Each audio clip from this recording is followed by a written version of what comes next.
Hai, Assalamualaikum. Saya Ros. Hari ini saya nak share satu ilmu tentang gemuk selepas bersalin dan melahirkan ramai orang anak. Okey, benda ni ada orang kata sebagai mitos, ada orang kata betul. Kalau tanya kepada diri Ros sendiri, Ros akan cakap benda ni sebenarnya ada betul dan ada salahnya. Bagi Ros sebenarnya, Ros sendiri, diri Ros sendiri, Ros pernah gemuk. Ros pernah gemuk setelah melahirkan anak ketiga, dan selepas tu Ros mengubah cara hidup Ros, mengubah gaya hidup, gaya pemakanan sehingga mampu kurus balik macam sekarang, Alhamdulillah. Dan waktu lahirkan anak keempat, Ros amalkan perkara yang sama.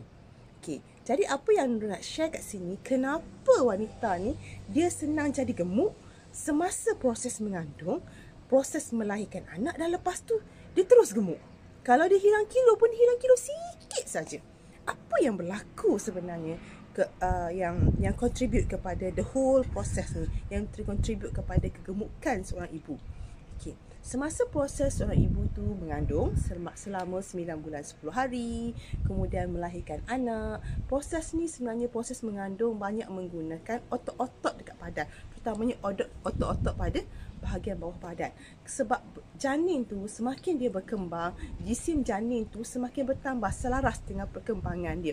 Di mana kita tampung berat janin, kita tampung amniotic fluid, kita tampung placenta, banyak lagi lah benda-benda yang ditampung ya. Jadinya benda ni muscle kita kena bekerja untuk tampung perkembangan janin dan berat janin kita. Jadinya bayangkan, bukan sekejap, selama 9 bulan 10 hari, okey. And then semasa proses kelahiran juga memerlukan otot untuk bekerja, di mana otot-otot ni perlu bekerja untuk memastikan baby itu dapat dilahirkan. Dan proses berpantang yang dilalui oleh para ibu adalah selama 45 hari ataupun 2 bulan, yang macam Ros lalui juga, adalah proses untuk rehatkan otot-otot tersebut lah. Bila otot tu direhatkan, dia dapat dielakkan daripada mengalami kecederaan yang berterusan. Jadi proses untuk kita, untuk para wanita ni, dia mengandung, dia melahirkan anak, sebenarnya adalah proses dia untuk kehilangan otot-otot dia, kehilangan jisim otot. Bila badan kita mengalami proses kehilangan jisim otot yang banyak, secara tak langsung ia menyebabkan kadar metabolisme dalam badan menjadi lebih rendah.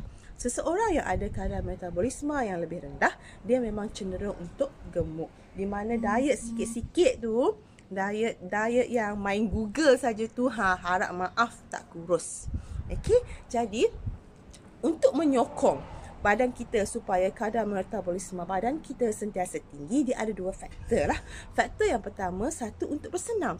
Tapi untuk para ibu, para wanita yang memang tengah melalui proses berpantang, yang mana tengah duk jaga anak yang kecil-kecil ni, nak bersenam tu boleh dilakukan tapi agak susah lah.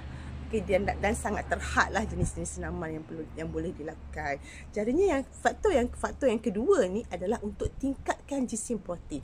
Apabila seorang wanita dan seorang ibu meningkatkan pengambilan protein dalam diet harian, di mana kita dapat mengatasi proses kehilangan protein, proses kehilangan muscle, di mana kita memang tahu makanan untuk muscle mesti protein. Kalau muscle kita banyak, kadar metabolisme kita akan tinggi. Kalau takat tercuit sikit-sikit tu, insya-Allah berat tak naik. Okey, jadi siapa yang nak tahu lebih lanjut dan siapa yang nak belajar tentang ilmu diet, hanya tukar corak makanan tanpa sebarang pengambilan ubat-ubatan, boleh kontak Ros melalui WhatsApp, melalui Facebook dan melalui Instagram. Okey, selamat beramal.